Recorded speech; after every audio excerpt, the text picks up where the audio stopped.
السلام علیکم اسٹوڈنٹس، کیسے ہیں آپ سب؟ اوپن جو اسلامیات بکس پیج نمبر 21۔ ہم نے پچھلے لیکچر میں نماز کا آدھا طریقہ پڑھا تھا، اب ہم باقی پڑھیں گے۔ قیام، تسمیہ کے بعد کھڑے ہو کر سورۃ فاتحہ اور دوسری سورت پڑھنا قیام کہلاتا ہے۔ ایک سورۃ فاتحہ پڑھنی ہوتی ہے اور دوسری سورۃ اخلاص پڑھنی ہوتی ہے۔ اس کے بعد ہوتا ہے رکوع۔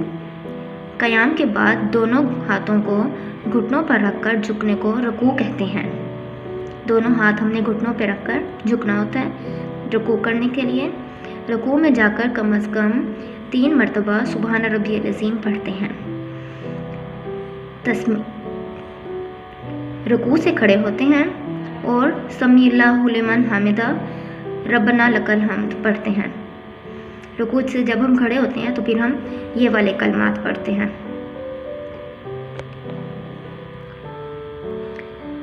پھر ہے سجدہ۔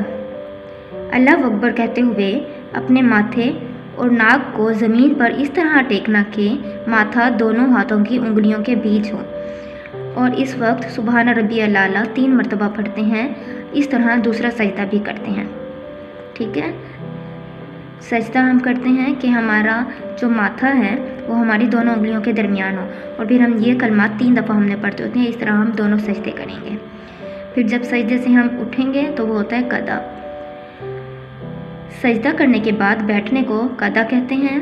ہر 2 رکعات کے بعد قدا کیا جاتا ہے، جس میں اتحیات کے بعد درود ابراہیمی اور دعا پڑھ کر سلام پھیرتے ہیں۔ اتحیات پڑھنی ہوتی ہے، اس کے بعد ہم درود شریف پڑھتے ہیں اور دعا پڑھتے ہیں، پھر سلام پھیر دیتے ہیں۔ پہلے دائیں طرف پھر بائیں طرف گردن موڑ کر السلام علیکم ورحمۃ اللہ کہتے ہیں، پھر دعا مانگتے ہیں۔ نماز کے بعد دعا مانگنا بھی بے حد ضروری ہے۔ Now come to next page۔ نماز کے بارے میں نبی کریم حضرت محمد مصطفیٰ صلی اللہ علیہ وسلم کا فرمان ہے، جس نے عشاء کی نماز باجماعت ادا کی اس نے آدھی رات قیام کیا۔ جس نے فجر کی نماز باجماعت ادا کی گویا اس نے پوری رات قیام کیا۔ جس نے صبح کی نماز ادا کی وہ اللہ تعالیٰ کے ذمے مطلب اللہ تعالیٰ کی حفاظت میں ہے۔ بندہ سجدے کی حالت میں اللہ تعالیٰ کے قریب ہوتا ہے، اس لیے سجدہ طویل کرو۔ سجدے کی حالت میں بندہ اللہ تعالیٰ کے قریب ہوتا ہے، اس لیے ہمیں چاہیے کہ سجدہ طویل کریں۔ طویل کا مطلب لمبا کر لیں اپنے سجدے کو، اور سجدے میں دعا کرو۔ سجدے میں جا کر دعا کرنی چاہیے۔ اذان اور اقامت کے دوران کی گئی دعا کبھی رد نہیں کی جاتی۔ پاکیزگی، صفائی اور نماز۔ یاد رکھیے وضو کے بغیر نماز نہیں ہوتی، مگر وضو کے علاوہ بھی ہمیں صفائی اور پاکیزگی کا خیال رکھنا چاہیے، کیونکہ صفائی نصف ایمان ہے، مطلب صفائی آدھا ایمان ہے۔ ہمارے حضور پاک صلی اللہ علیہ وسلم نے فرمایا صفائی نصف ایمان ہے۔ ہمیں صفائی کا اس لیے بہت خیال رکھنا چاہیے۔ ہمیں چاہیے کہ ہم جسم کو تمام گندگیوں سے پاک رکھیں اور صاف ستھرے کپڑے پہنیں اور دل سے برے خیالات نکال دیں۔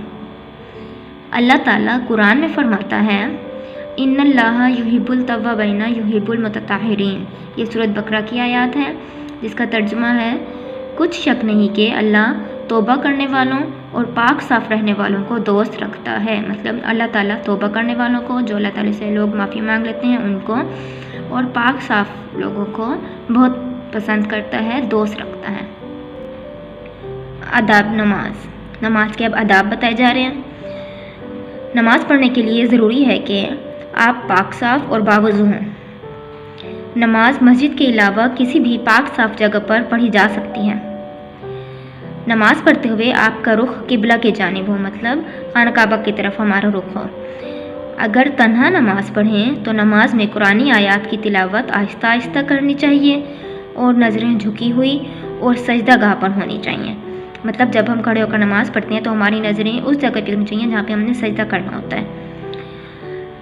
جماعت سے نماز پڑھنے میں قیام کے دوران آپ تلاوت نہیں کریں گے۔ انڈرسٹینڈ؟